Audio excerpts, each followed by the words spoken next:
Hardcore, as it pertains to music, initially referred to a variant of punk that gained prominence in the 1980s.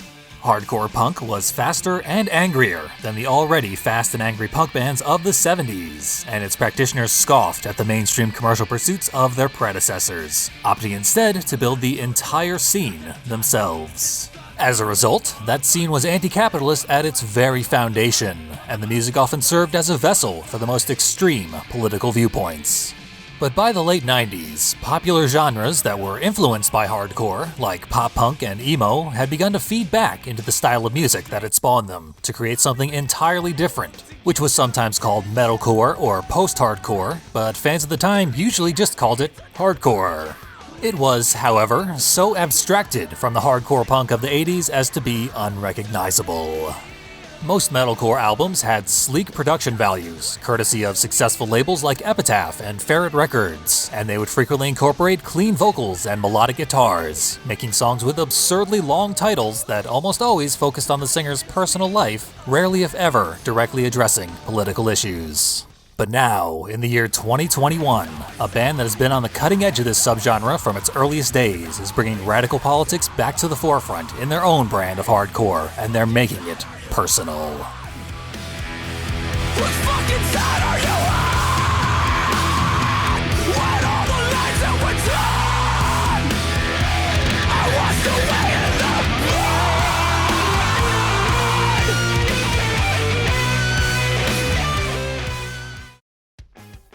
Since their inception in the year 1998, Every Time I Die, known to fans by the acronym ETID, has consisted of the same three guys from Buffalo, New York. The first appears to be a cartoon strongman that stepped right out of a Looney Tunes short. That'd be rhythm guitarist Andy Williams. In the mid-2010s, Andy started to balance his continued work in the band with the pursuit of his first love, professional wrestling. He had spent 6 months in Ontario training for this career path before the band was even formed, but a knee injury forced him to give up on this passion, leaving him no choice but to take up the guitar and become a hardcore legend. More than a decade later, he resumed his training and rapidly built up his reputation in the wrestling circuit. Since 2017, he has performed as The Butcher, half of the tag team duo The Butcher and the Blade, currently signed to TNT's All Elite Wrestling Federation. Andy co-founded Every Time I Die with lead guitarist Jordan Buckley, who can often be heard hammering a ferocious riff in unison with Andy to give the band their signature sound. In the year 2010, Jordan introduced ETID fans to another of his artistic talents when his paintings graced the cover of an album and every page of its liner notes. His visual art has appeared on band merch and promotional posters ever since, and he also runs a business selling prints and clothing featuring his original pieces from his website. Jordan's brother, Keith Buckley, is ETID's lead singer and the band's third core member. Like his bandmates, Keith has also pursued other interests over the years. He briefly worked as a high school English teacher, and he's the author of 2 published novels, Scale and Watch. This all came as no surprise to his fans, who know him to be among the most distinctive and well-read lyricists working today. Their 2012 album even has footnotes citing instances where the works of John Keats, Amiri Baraka, and Fyodor Dostoevsky are referenced. Not the sort of thing you might expect from a song called Partying is Such Sweet Sorrow, but that's the ETID difference. Any discussion of Every Time I Die will, at some point, mention that their crushing party vibes always deliver on a cerebral level as well, thanks to Keith's clever, sarcastic, poetic lyrics. I have a very impressive plan. My youth then was quite okay. It's substitution for semantically equivalent word. The rhythm section supporting this multi-talented trio has been much less consistent throughout their long career. Over the course of their first 5 albums, they went through 6 bassists, until finally one of those bassists, Steven Machicha, rejoined the band in 2011 and has been with them ever since. Around this same time, however, founding drummer Mike Novak quit abruptly, and they've had a high turnover rate in that position since then. Their latest album is the first to feature their 4th drummer, Clayton Holyoke, affectionately known as Goose. Over the decades, ETID have gone from being one of the quintessential metalcore bands to proudly embracing their musical influences and blending in elements of southern rock and heavy metal to forge a sound that is all their own. They've earned a great many accolades over the course of their evolution, including their own holiday, Every Time I Die Day, officially recognized by the city of Buffalo as taking place every December 15th. And for most of their artistically and commercially successful career, they've never directly addressed political matters. Their 2012 album has the trappings of a political message, depicting militarized police throughout the liner notes and using the Tiananmen Square protest footage in the music video. But nothing they've outright said has been about politics, unless it was clearly being tongue-in-cheek.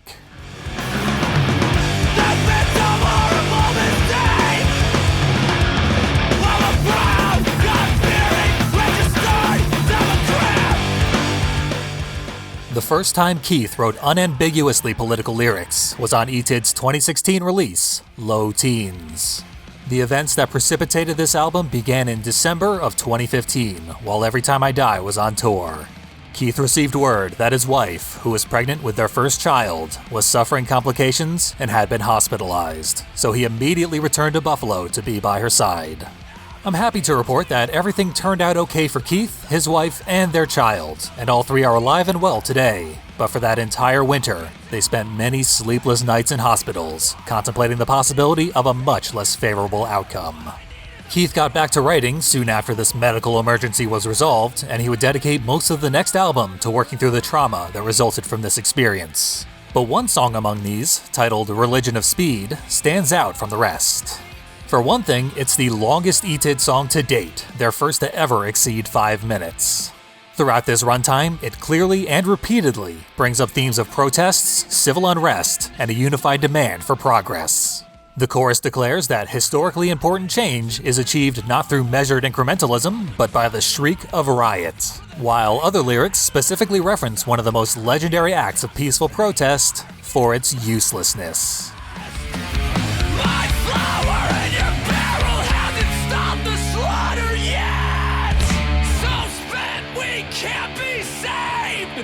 We lost sleep, but we found our way.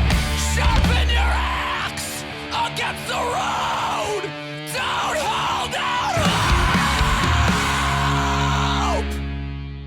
Personally, I think Keith's horrific ordeal with the American medical system made him realize how urgent the need was for it to be changed completely. And by the time this song was recorded in April of 2016, every politician but one had made it clear that they would not allow that change. This meant there was only one option remaining: boots-on-the-ground activism that would represent a real threat to Capitol and the status quo, which this song strongly encourages. Keith's first foray into discussing militant left-wing politics was sudden and unexpected, but Religion of Speed is among the band's finest pieces of songcraft in terms of both message and music, and there would be much more in the same vein to come.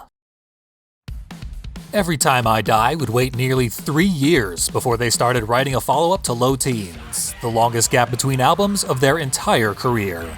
Their long-awaited new music was ready to begin recording by January of 2020, and that recording was completed by March, just as America's first COVID-19 lockdown began. They had finished their part just under the wire though, and would need only to wait a few months before the new record would be ready to present to their fans. But when that time came, the pandemic was still raging out of control. With touring prospects shut down indefinitely, the band made the decision to hold off on releasing their now completed album until such time that they could do that release justice and make a much-needed living off of it, not knowing how long of a wait that would mean. It would end up taking more than a year, but finally, on October 22nd of 2021, Every Time I Die's 9th album, Radical, was unleashed. Spare only the ones I love, slay the rest. Radical kicks the door down with 2 songs that adopt the deathcore sound that was popularized in the 2010s. It's rare that ETID goes this heavy, and they ease off the gas a bit once they've grabbed your attention. 2 things that Keith promised from this album in the lead-up to its release were that it would be a return to the lighthearted vibe they're known for after Low Teens explored such dark territory, and that it would address the widespread turmoil of modern society in contrast to the inner turmoil of their previous record. These mission statements seem incompatible, yet both will be delivered in full, starting with the third song, Planet Shit. Coming live from Planet Shit. Our only hope was in a murdered kid. The one gun we had went off the grid. No future with a racist past, but we can't acknowledge that. So we burn a closet, break all flag. These opening lines are presented in the style of a newscast, and they do indeed seem to be about recent newsworthy topics, like the Black Lives Matter protests of 2020 and the supposed controversy about teaching critical race theory. But this song was written and even performed live in early 2020, before either subject was in the zeitgeist. The fact that these matters happened to become relevant a year and a half after Keith originally wrote about them is no coincidence. They had already gone through many cycles of sparking outrage, then being slowly forgotten as part of a common political tactic. When a travesty that's too big to ignore comes to light, people will always react en masse to try and find some kind of justice. This represents a problem for those in power, who will resist any attempt to change anything. They'll water down demands until they mean nothing, and drag out the efforts of activists for so long that they can't help but succumb to exhaustion. In the meantime, a fresh new travesty will arise and redirect all that effort while the last problem remains unresolved. And all these things that we see as problems are in fact features of the systems that give modern rulers their power. Where they may have tried to hide these problems in the past, some leaders have found that causing as many problems as possible is an efficient way to prevent progress from ever being made, like some kind of Three Stooges syndrome of unending political nightmares. Effectively, large groups of well-meaning people are constantly trying to put out a series of fires, leaving each one still smoldering before moving on to the next, all while being asked to ignore the people holding the flamethrowers. Fortunately, Keith also offers up some helpful suggestions for how to bring a permanent end to this cycle. Let's give them rope! Yeah, give them rope! Oh, the guillotine! Better yet, the guillotine! Oh yeah, the guillotine!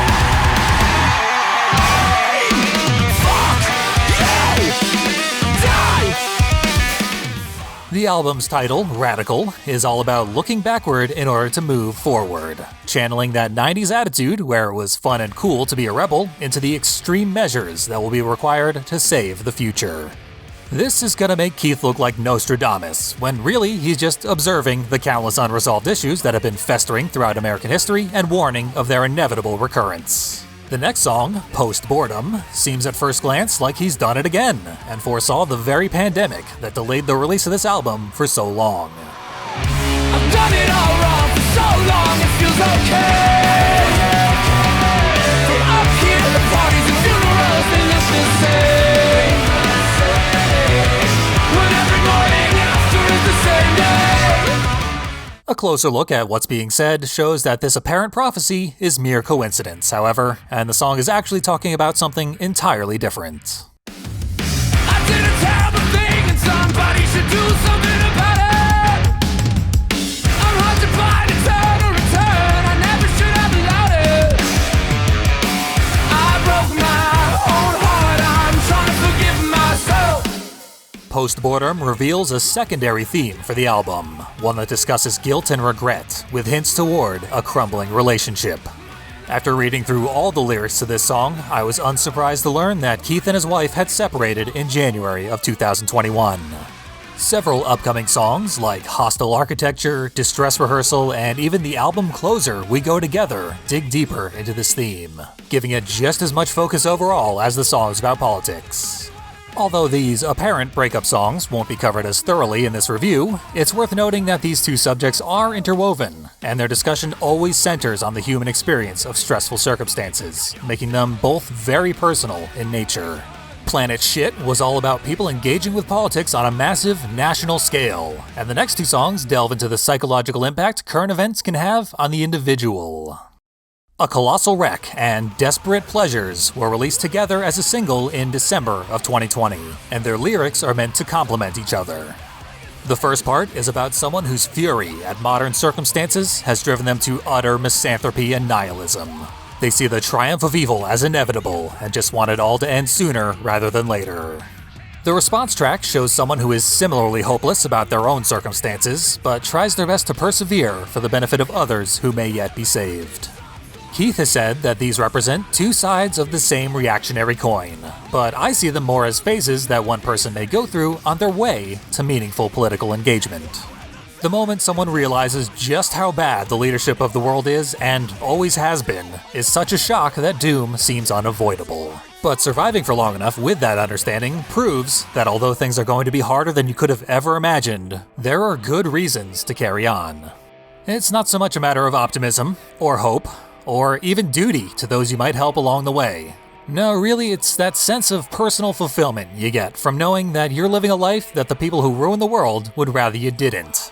Carrying the conviction of righteous anger in your day-to-day life can help to overcome the negative mindsets presented in these two songs, and that anger may one day be the undoing of the villains who inspired it. We cannot be saved by the mending graves. In desperate times! Now that we've decided that our lives are worth living, I hope, it might be a relief to know that the topic of the next track is relatively straightforward. All This and War spells out the secret to Keith's soothsaying, which of course is simply awareness of which unresolved societal issues are due to rear their ugly heads again. Then it poses the unanswered question of whether that means it's all a matter of fate, or if it can be changed. This one's less about driving home a point, and more about driving crowds into some frenzied mosh pits, and they've got a little help to accomplish that goal. Josh Scogin, the founding singer of Norma Jean and current frontman of 68, takes over the song halfway through and ultimately delivers the most bestial roar of the entire album. This gives me an excuse to say I adore Josh's former band, The Chariot, one of the few groups that always managed to surprise me and sound incredible doing it, and his contribution here is more than welcome. The album's second guest track follows All This and War, titled Thing with Feathers and featuring the appropriately angelic voice of Andy Hull from Manchester Orchestra. Metal and hardcore are set aside for a moment to produce the sort of song that sends a chill down your spine every time you hear it, which only intensifies when you learn what the song is about. Thing with Feathers is a tribute to Keith and Jordan's sister, Jacqueline Buckley, who passed away in 2017 after a lifelong struggle with Rett syndrome, a rare genetic mutation which causes weakened and uncoordinated musculature throughout the body. Rett syndrome can be debilitating for those who suffer from it, and often carries with it a shortened lifespan of 40 to 60 years. Recently, in an effort to improve the lives of disabled people who are still with us, Keith asked that anyone who finds the venues they perform at to be inaccessible alert him to this fact so he can personally ensure that they're taken care of. Keith and Jordan's eulogy for their lost sibling is heartbreaking and beautiful in a way that will catch you off guard in the center of this pulverizing album.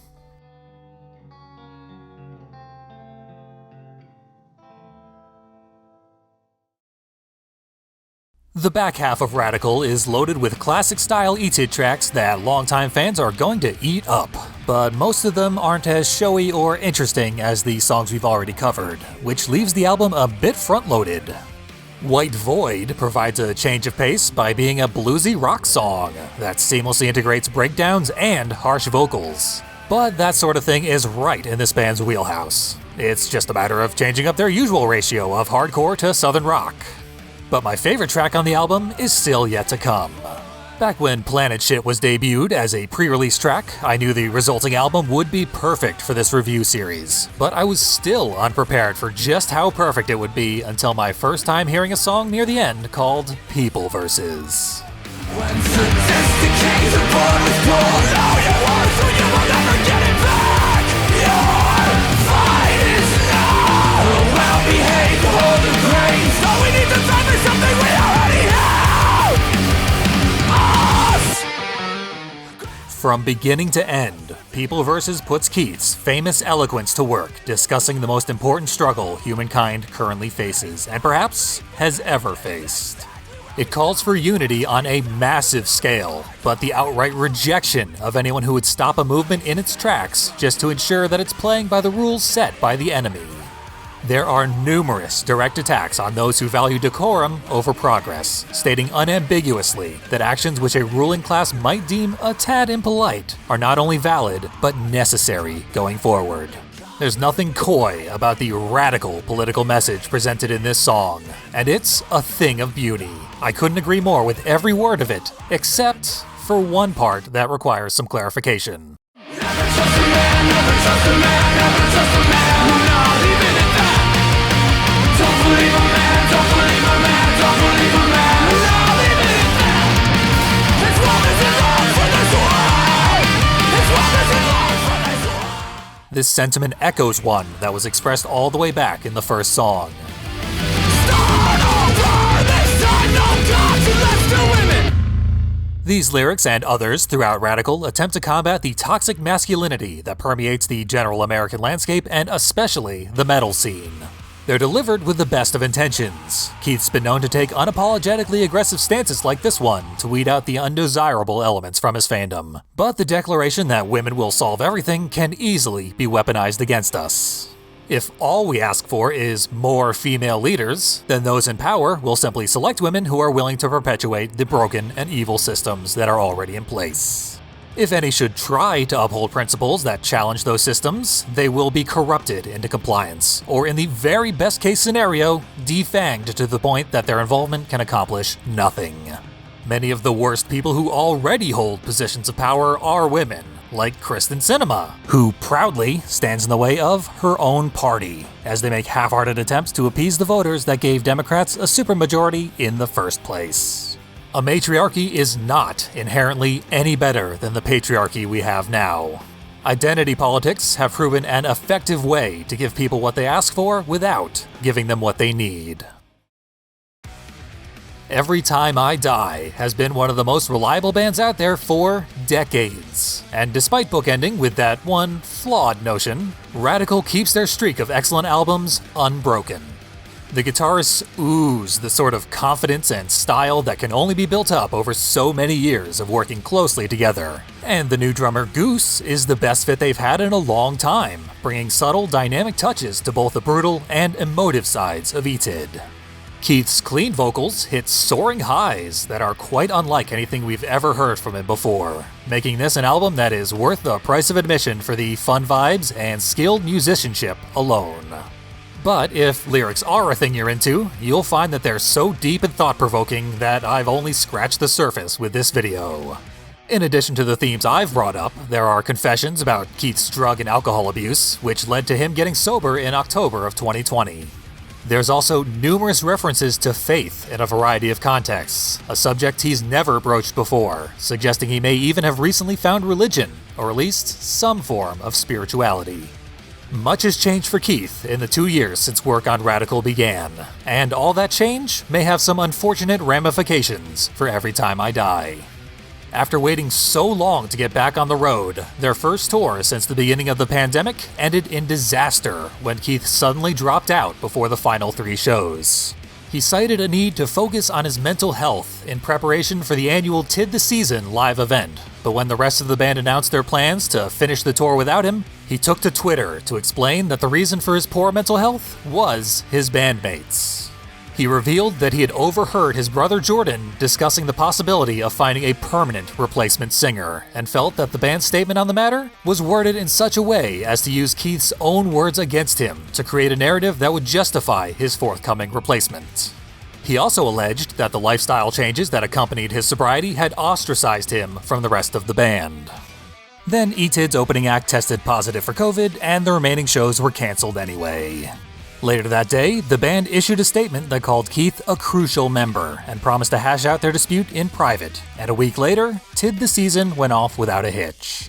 In the long run, this entire conflict may just be water under the bridge, or it could be the fire that burns that bridge down, to make a tortured metaphor. Whatever the future may hold for Every Time I Die, nothing can take away the powerful message behind their latest album.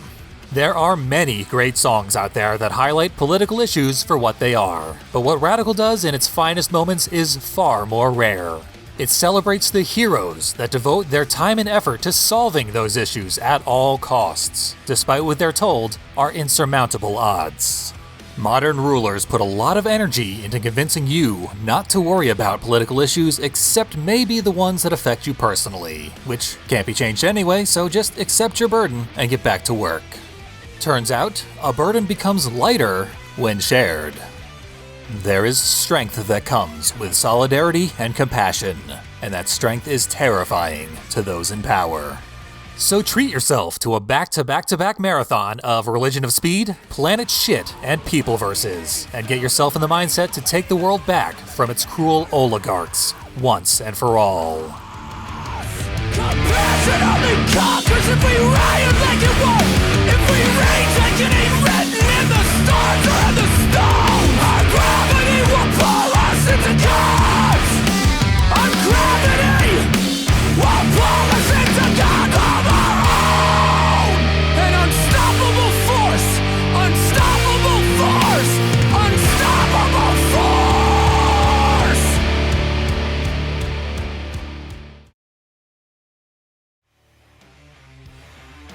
Thank you all very much for watching.